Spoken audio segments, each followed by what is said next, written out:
Welcome back to the podcast. That's the Schmeat Nation 3 podcast. Week 9 in the books. No, week 9 here. Week 8 in the books. Don't know where we are in the season. I'm Kieran, as always. With me, Adam Rocket. How you doing, Adam? I'm doing well. Coming off a bit of a clincher, but that's fantasy, baby. That's what we live for. I can't wait to go into that game recap. But first, we're now halfway through the season. How do you feel about the scoring? Such a topic of conversation in the weeks leading up to the draft. I do remember there was a little bit of contention when there was an arrival in Vegas, but it's been fun, which I think is exactly what we were going for in Week 10. There are aspects to it that I like. So I do think that we should keep some stuff going into the next season, but there are also some things that are just a bit silly. Yeah, 100%. I think you summed it up well. I will round out everyone's thoughts. Let me know in the comment what you think of the scoring, and let's get into it. Jumping into the last week matchups here, I almost shared the power rankings early. Could you imagine how devastating that would be? Our game of the week, I take down Bradley pretty handedly. But I did lose a Cam Scadaboo in the process there. I'll be honest, it's been so devastating. I saw that and I just did not really want to watch football. I don't know why this man has pulled it out of me, but just love that guy. And then of course Bradley's side of the trade also had an injury to deal with, a little less bone coming out of skin in Drake London's injury, I imagine. What were your thoughts on this game? Yeah, just one of your lunch pail locker room guys going down. It's always tough to see. But I mean, that's just football. Sometimes you get unlucky. But yeah, on your side, just a dominating performance. I do still think that Brad's team is kind of leveling up, just because I think Rico Dowdle is, after Chuba Hubbard came back and was just so inefficient. I don't know how you can split it 50-50 anymore. Like, Rico Dowdle just proved that he's the kind of guy where you give him 20-25 touches, he's going to go off eventually. But could not go off this game. Pretty handed win. I also do need to make an announcement, an apology. I just clicked into my messages on ESPN and I noticed everyone had been messaging me, was not trying to slight you. So I turned my notifications and messages back on. So I'm sorry to those of you who had been messaging. Brad messaged quite a lot. I wasn't trying to not read. But yeah, pretty good win for me there. Jumping to the next one, Seth moves up to 6-2 of a pretty handed win over Jasper. I think not a lot is going well for Jasper in recent weeks after having the potential to be a little bit of a late season surge. He's kind of fallen off a bit. Mm-hmm. Yeah, the Chargers wide receiver duo just kind of still seems to be falling off a little bit. And I mean, he's just got old running backs like those that, I mean, you look at it, Alvin Kamara, Nick Chubb, Keenan Allen, Zach Ertz, this team would have looked awesome 6 years ago. Yeah. It would have been nice for him. And then on Seth's side, kind of a down week, but he did all he needed to. Got pretty lucky with the schedule here. A 135 is pretty low, I think, on the week, but yeah, and a lot of that is just lack of points coming from the defense and kicker. A lot of the times I feel like that's kind of what it is. Like, you kind of expect to get between 15 and 20 points from the two of them. So anytime you're like, you can add 13 points onto a score or whatever for a average week. Still not great, but yeah, looks like he kind of had a little bit of a vibe again. He had Jameer Gibbs it. So yeah, he had quite a lot. Jasper also had some struggles in that department too. But jumping into the headliner, we buried the lead here. Adam taking down Aaron by 0.01. It has to be the closest game I've ever seen, I imagine. What were your thoughts? I mean, it can't possibly get closer unless you've seen the tie with 2 decimal score. I don't think I've ever seen a tie with 2 decimal scoring, so this has to be the closest game. And I was telling you before the call, as soon as Aaron went up after that Rashee Rice touchdown, I turned the game off. I have no idea how I won this game. Yeah, I joined the call with Aaron, and she was stoked about winning, and I congratulated her, and I checked, and I was like, oh yeah, there it is. And then suddenly you had points. I didn't even realize you had juice defense, so something happened there. If anyone was live watching and being Italian this game, let us Yeah. know what was the play that moved it over. But The highlight obviously of a devastating loss for Aaron. devastating loss, yeah, for sure. Getting the double goose egg, which is what I was about to say. The highlight of this came like 2 hours before kickoff. I had to make a decision. Do I drop one of my guys on by to lock up the backup kicker for Washington? And it turns out that was the difference. Like, Yeah, picking up Matthew Wright, who has now been dropped by the Commanders as if he was the reason they lost a 28-7 game. so Was the move. Would have picked him up. So played the bodyguard blocker there, and it worked. Can't believe it. yeah, Holy. just crazy matchup. I remember in the first half thinking, "Oh man, I got this in the bag," and then the second half, both Travis Kelce and Rashee Rice got big touchdowns. So I was like I said, I was mad. I turned the game off. Couldn't even bear to watch. Another one that was probably tough to watch, Connor dropping 200, moving to 3-5 against Jamie. I think we both predicted this upset, but I don't think both of us predicted this being a 200-point game for Connor. Pretty insane week there from him. Congratulations, proving the doubters wrong. And us, Adam, we're the doubters, really. I was a doubter after last week. I said I had to see it again, which is why I still had Connor coming off a win at 12. Had to see it again, and here it is. He proved it. He showed it. He showed that he's got it. You know, it sucks that he dropped so many. I think he dropped 5 in a row, but he's heating up at the right time, and no one ever truly is out of it. Yeah, absolutely. More than in it. 32 points from the kicker and defense. I have to imagine Chris Boswell. He's only the third best kicker on the year, but quite the performance there. Although 27 over in Jamie's side, so just a tough week, bye week galore for Jamie. Yeah, that's why we were kind of leaning this way. Yeah, good work for Connor. We'll see where you place in the power rankings now as we jump into Reese, moving to 6-2.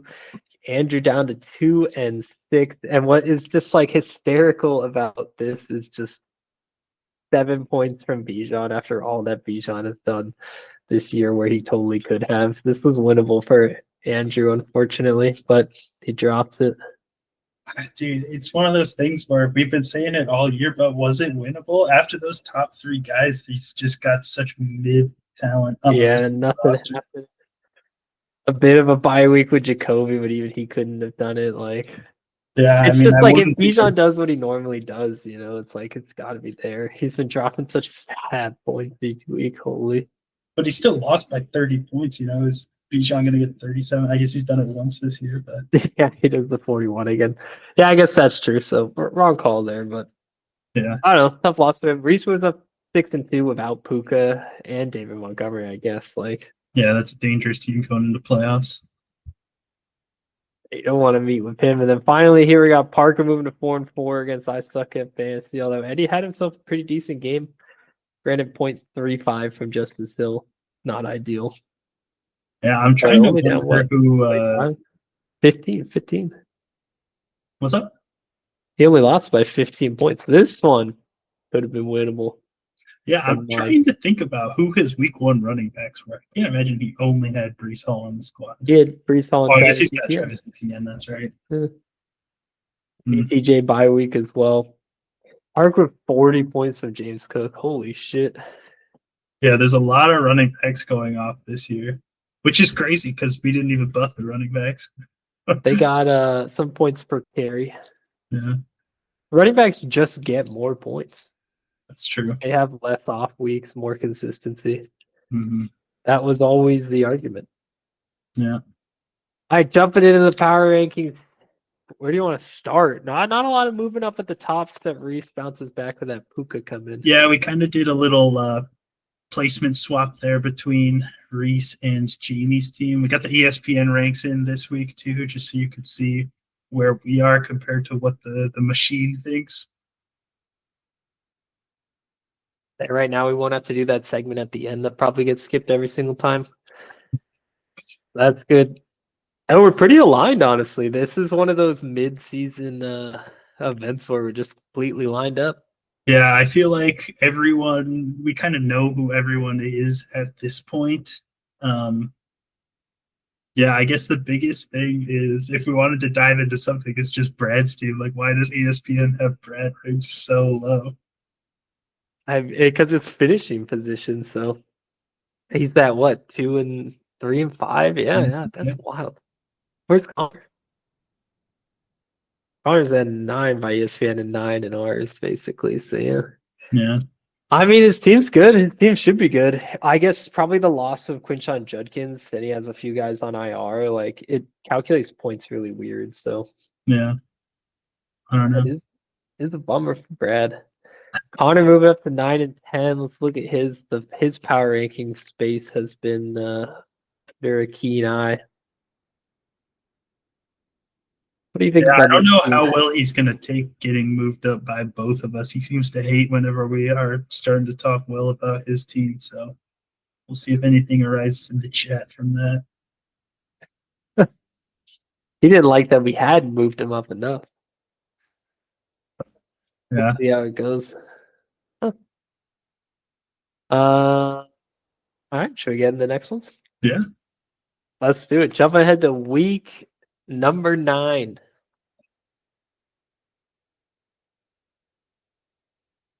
Reese at 6 and 2, going up against me at 5 and 3, and 190 points is the projection. The boy's gonna rally behind that Cam Scattaboo battle. I think this one would have had a lot more potential for game of the week, but Reese's team has a bit of a bye issue, rocking Sam Darnold, although he's serviceable.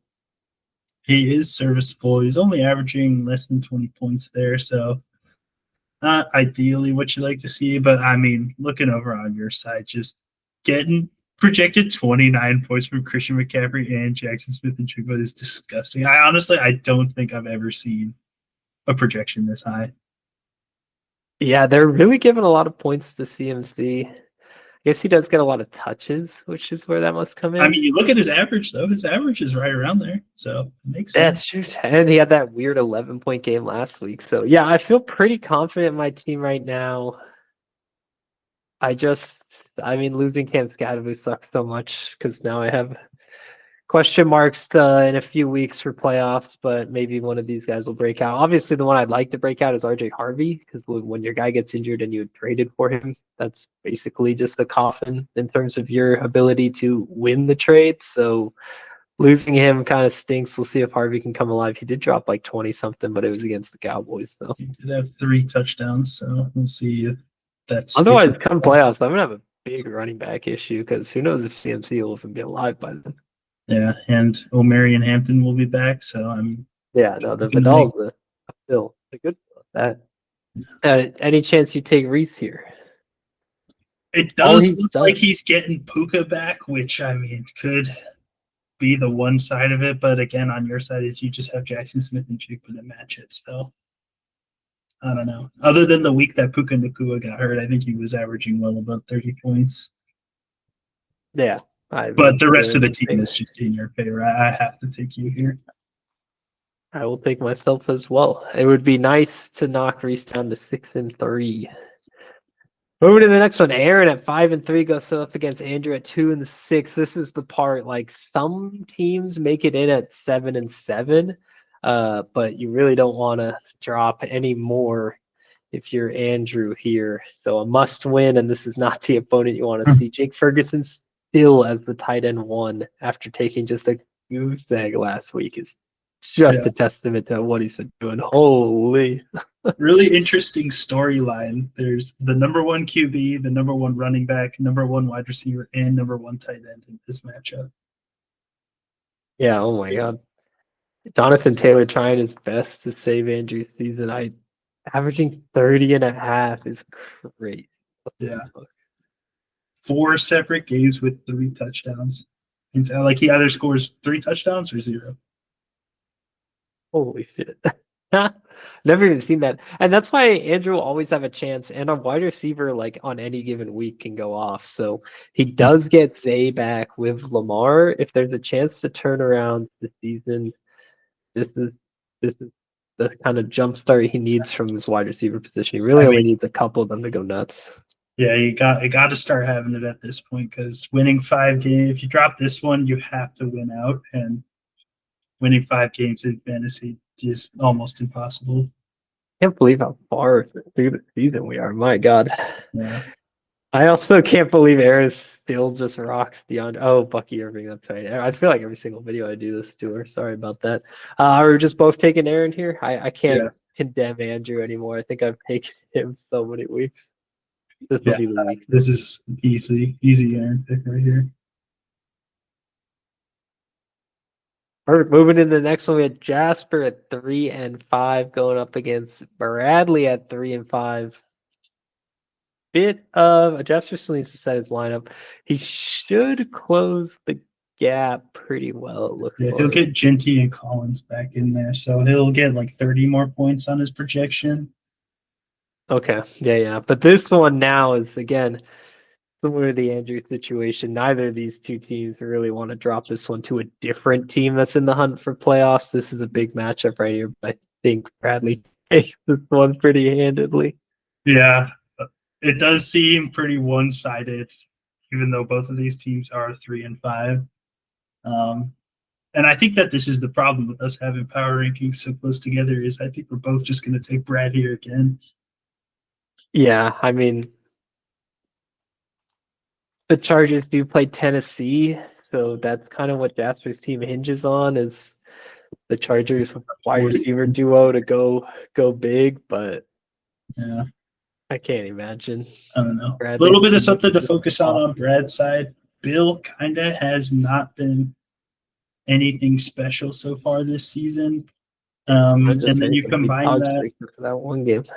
Yeah, if you combine that with Rico Dowdle potentially being in a timeshare, I know they say they're going to have him more involved and be like the starter, but I don't know if it's just something to look at.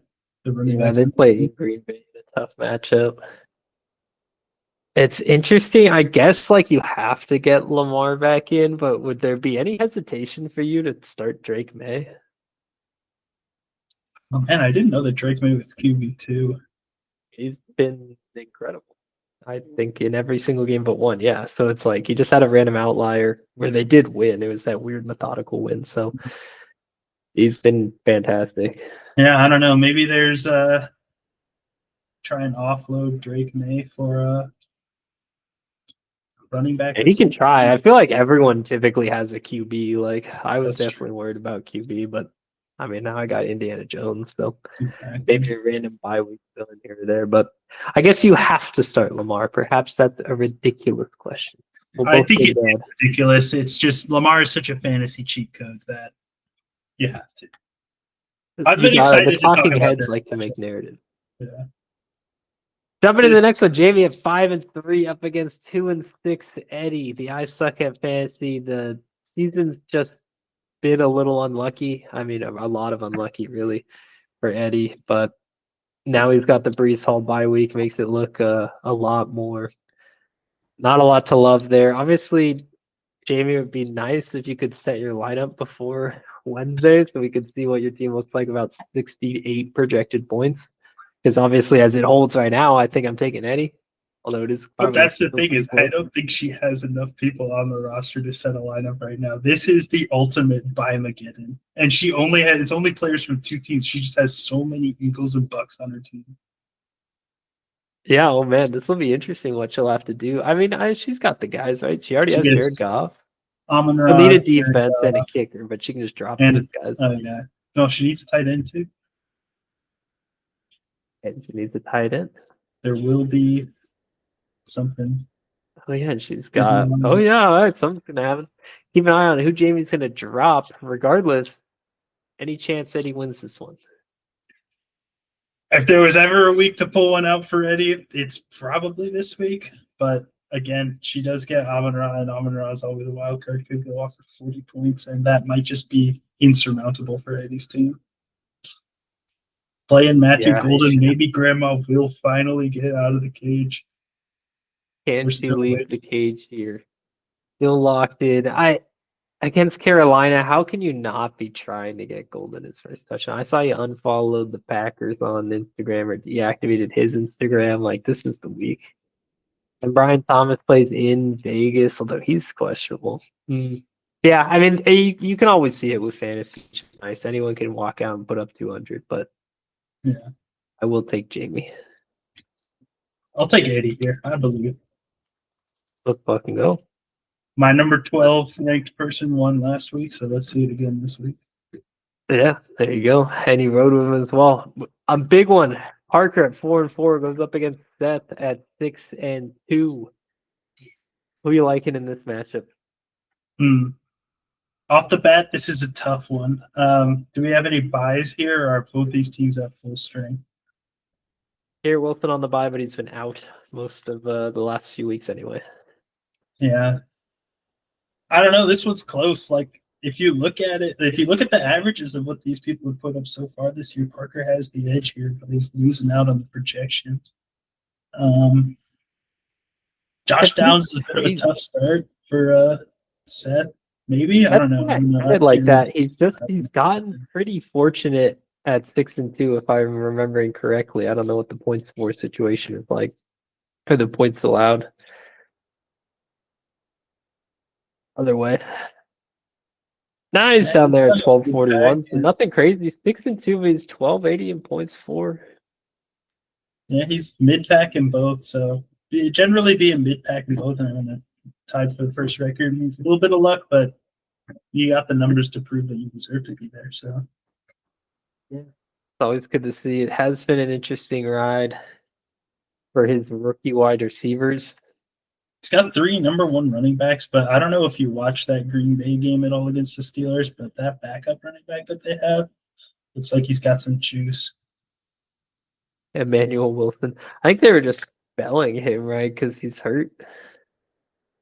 If they needed Josh Jacobs, they'll run Josh Jacobs, but the other guy was just getting 7-8 yards every carry, man. Maybe it was just a one-off thing, but just something to keep. I'm sure it's easy to run behind that line. Not for Josh Jacobs, guys averaging like 2 yards a carry. Well, I think he's good. I mean, how could he possibly? Okay, never mind. This guy can barely run. It's That's just a saved by the touchdown, yeah. Barely. So I don't know. Just something to keep an eye on. I forgot this one's close. I just hate Parker's team. I guess I'm not the largest fan of either of these two teams, but another thing on Parker is just the Justin Jefferson with JJ McCarthy is. I just hate JJ McCarthy so much. I think he's bad at football. Can't even get it to the best wide receiver in the game. Exactly. I think I'm going to take it here. I got to believe, stick to my rankings, even though I have them right next to each other. I'm going to make you pick Parker. Yeah, I want to. I like to give you a chance to get back. I would never, though. I hate this guy's team. I'll go with Seth as well. Parker. You're going to switch to Parker? All right, climb back in. And now time for the game of the week.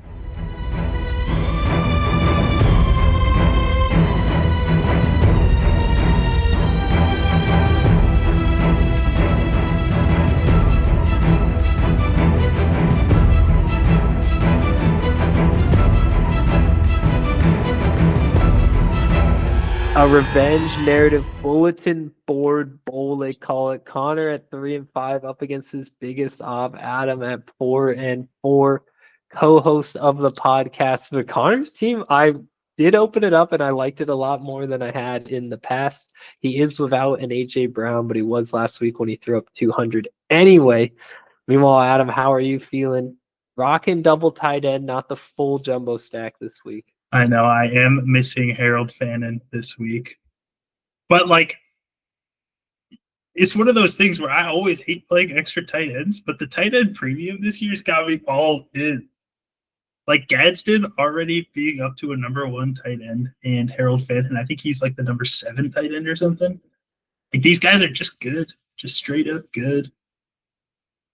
Yeah, putting up good numbers. I love the tight end premium. I just think I can probably whittle it down a tad if I was to think about what I would change for next year is probably that. But I've also thought about lifting other things up instead of just nerfing. But anyway, conversations for the end of the year. Mhm. I it is one of those things where it's been a surprising ride for you to get to 4-4. I know. It's one of those things where I feel like I've had so many games where my team at this point does just enough to win, but I never pop off. I think I've had one game over 200. If we scroll down to the graph at the bottom, Yeah, right here. Well, I 198. didn't even get to 200. So yeah, It has been it's a low bar over there. But you got 167 last week, but meanwhile 201. I guess I for some reason I thought this was the first time Connor broke 200, but he was just at 201 in week 7 too. I mean, this is the newfound marginal man. So this is a late season run. I'm yeah, gonna back Connor in this one too, just to give you more opportunity there to catch up in the games. yeah, But I also think that his team's looking a little sharp late in the season, especially with Saquon and Mecca, Buka, and Fannin out for you. And Rashard White for all that we're saying. There's a lot of backups in your lineup. I know. The Parker Washington part of it is tough. I think Ricky Pearsall is projected a low amount of points for what he was before he got injured. So I don't think the projected total truly reflects where we're at. And I just had Parker Washington in there against Vegas. I mean, who knows? I need to You take gonna be one. at that game? Um, as of now, yeah, maybe I'll get the in the building buff. Let's go. It did not Well, that work doesn't for really me. seem to work for me. Well, you guys Yeah, but taking yourself? I'm like that. Yeah, I'm taking myself. Are you taking Connor? I guess I am. I noticed he has 2 tight ends, but Tucker Craft's just an absolute freak, man. This guy's crazy. Yeah, he is Would be very nice. fun to Not watch. worried That about guy AJ Brown being almost gone. people. And I guess Herbert has really been putting in the work lately at 36 and 31. Yeah, my problem or my concern with the Chargers this week is, do they just get up by 2 touchdowns and then just run the ball? Their defense is better than the Colts, I think, and I just don't think Tennessee's going to do like this. Could be a 28-0 game, and Vidal gets 3 touchdowns. Like it doesn't Ooh, I'd be necessarily happen. down for that. Yeah, I don't Yeah, know. We'll we'll see. see. That's why we play. Should see That more, is man. why we play. What's happening? And Cincy, though, can the Bears throw? What a tough one. All right. Well, any other words for the game of the week? Nah, good luck, Connor. We'll see how it plays out. One peek at the standings here. Reese and Seth up at the top. Aaron, myself, and Jamie looking at the heels. 2 times stacked. Parker and you at 4-4. Handful of Mm-hmm. folks at 3-5, and Eddie and Andrew down at the bottom. How I are you feel like feeling the about your chances? standings are very compact this year. Usually we have like one person running away at the top and maybe one person trailing down at the bottom, but it does feel a bit tighter this year. There's a word too, right, for that curve, the bell curve that dips in the middle but then goes up again right after it. What do we have right here? Statistician, let me know in the comments Chicken below. Nation status. You should probably know that. It's on my diploma. Because this type of deviation or distribution, I remember it vaguely being a thing, but I like it. It's kind of nice to look at. These even weeks are just fantastic for looking at your record. Looking at the win percentages, it's nothing crazy. Although next week with the nines, I think it's pretty funny. That's where you get like the 1-1-1, 2-2-2, 3-3-3. I hate that shit. That's least favorite. Throw your tier list down in the comments below for favorite week of the What's your season. favorite week based on the win percentages of every team at every record? Exactly. We've already seen the ESPN rank. Let's take a peek at the playoff bracket. I mean, is the hunt It's on? getting to The be hunt about might be on. that year. Yeah. Yeah, my God. Obviously, top 6 here. And then Brad and you battling it out down at 7. Oh, it's going to be fun. I love when it's heating up and we're all in it. I think I was like way out of it at this time last year, but I suppose you're never out of it. Yeah. Well, you could be out with it. You could be 0-8 at this point. It's pretty cool. But yeah, I mean, Alrighty. Connor is the one to show that you can have a rally at any point. Yeah, true. And Bradley's done it before as well, so some ownership bias there. Well, good luck, Schmeat Nation. Hope you guys stay healthy. Devastating last weekend for the Flying Pugs. RIP to the scat, man. Yeah. See you, everyone.